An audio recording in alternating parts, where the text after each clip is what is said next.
कपिल, वाह वाह वाह, तेरे जैसा कोई नहीं।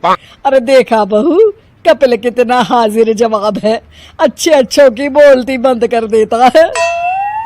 जस्सी की बहू गीता बिना कुछ कहे सिर्फ हाँ में सिर हिलाती है। जस्सी ये देख बड़ी चिढ़ जाती है। अरे तू किस दुनिया से आई है बहू? यहाँ बैठकर हम दोनों किसी का मातम नहीं बना रहे। अरे सामने कपिल शर्मा का शो चालू है और तुझे हंसी नहीं आ रही। बड़ी अजीब है तू। हंस तो रही हूँ मौजी। अरे कहाँ हंस रही है? मुझे तो नहीं दिख रहा। कैसी बहू मिली है मुझे, जब देखो मुंह में दही जमाए रहती है। अब मैंने क्या कर दिया माँ जी? और वही तो रोना है कि तू कुछ करती ही नहीं। अरे जरा दूसरों की बहुओं को देख, कुछ सीख। कैसे दिन भर अपनी सास से लड़ती झगड़ती रहती है। रोज ना सही, कम से कम हफ्ते में एक बार तो मुझसे झगड़ लिया कर। अब क्या बोलूं? अरे इससे तो अच्छा होता कि मेरा बेटा किसी गूंगी लड़की से शादी कर लेता। जस्सी पंजाबन थी, लेकिन उसकी बहू बंगालन थी। अपनी आदत के अनुसार वो बहुत कम बोलती थी। बस यही बात जस्सी को खटकती थी। दोनों का खान पान भी अलग था। ये लीजिए माँ जी, गरम गरम मच्छी करी राइस खाइए। आप भी खाइए ना आंटी जी। जस्सी और उसकी रिश्तेदार दोनों एक दूसरे का मुंह देखने लगते हैं। लो, करवा दी ना मेरी बेइज्जती। अरे ये मेरी बहन यहाँ चिकन खाने आई है और तू हमारे सामने मछली परोस रही है। मैं तुझे बिल्ली लगती हूँ क्या, जो रोज रोज मुझे मछली खिलाती है? एक बार चौंक कर तो देखिए माँ जी, ये पॉपलेट है। अरे पॉपलेट हो या ऑमलेट, मुझे नहीं खाना। अरे हटा, तंग आ गई हूँ मैं रोज रोज वही खाना खा के। अरे अपनी पसंद के साथ साथ थोड़ा मेरा भी तो ख्याल कर लिया कर। लेकिन नहीं, तुझे तो सिर्फ अपनी जबान के चस्के को पूरे करने हैं। जस्सी फिर से अपने बेटे विशाल को कोसने लगती है। अरे तुझे बोल के क्या फायदा? घर में ये सारी नौटंकी तो मेरे कमकल बेटे की वजह से हो रही है। कहा था बेटा, बंगाली लड़के से शादी मत करियो। ये लोग सिर्फ मछली के सिवा कुछ खाते ही नहीं।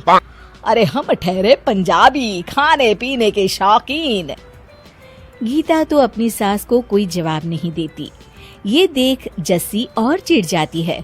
अरे अब भूत बन के क्यों खड़ी है? कम से कम मुझसे झगड़ा तो कर ले, थोड़ी बहसबाजी कर ले। मेरी बहन के सामने इतनी तो इज्जत रख ले, वरना ये मेरे बारे में क्या सोचेगी।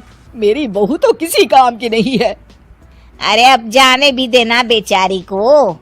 अरे तू चुप कर बहन, तुझे नहीं पता, ना तो ये ढंग का खाना खिलाती है और ना ही मुझसे लड़ती है। सारा दिन मुझे तो लगता है कि मैं दीवारों से बातें कर रही हूँ। इस तरह जस्सी अपनी बहू से हमेशा नाखुश रहती थी। एक दिन गीता जस्सी को लेकर अपनी किसी रिश्तेदार की शादी में जाती है। वहाँ की सभी औरतें गीता को ताने मारती हुए कहती है, और गीता, ये तूने क्या कर दिया? एक पंजाबी घर में शादी कर ली। अरे हमारे बंगाली लड़के मर गए थे क्या?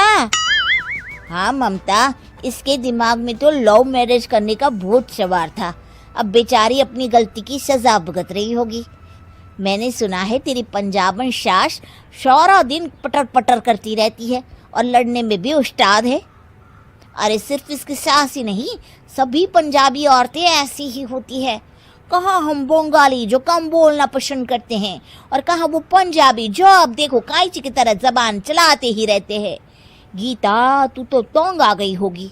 पता नहीं तू कैसे अपनी खड़ूस सास को झेलती होगी। जस्सी एक तरफ खड़ी सब सुन रही होती है कि तभी गीता उन सब को जवाब देते हुए कहती है, देखो तुम सब कुछ ज्यादा ही बोल रही हो। दूसरों के घर में झोंकने से पहले अपने घर में देख लो। मुझे नहीं पता, क्या तुम दोनों की सास तुम्हें जूती की नोक पर रखती है, नौकरानी की तरह काम करवाती है? अरे ये क्या कह रही है तू? जरा धीरे बोल, कोई सुन लेगा। अच्छा, इसकी तुम्हें चिंता हो रही है, और जब से तुम दोनों मेरी सास की बुराई कर रही हो उसका कुछ नहीं। अरे मेरी मम्मी जैसी सास पाने के लिए किस्मत लगती है। और मेरी मम्मी जी तो बेचारी कभी मुझसे घर के काम नहीं करवाती, खुद ही सब कर लेती है। तुम्हारी सास की तरफ बीमार रहने का नाटक नहीं करती। अरे बस कर गीता, गलती हो गई, माफ कर दे। बड़ी आई थी मेरी शौश की बुराई करने। सारा नजारा देख जस्सी समझ जाती है कि शादी लव हो या अरेंज, बस बहू अच्छी होनी चाहिए। अपनी बहू की नजरों में खुद की इतनी इज्जत देख जस्सी खुशी से फूली नहीं समाती।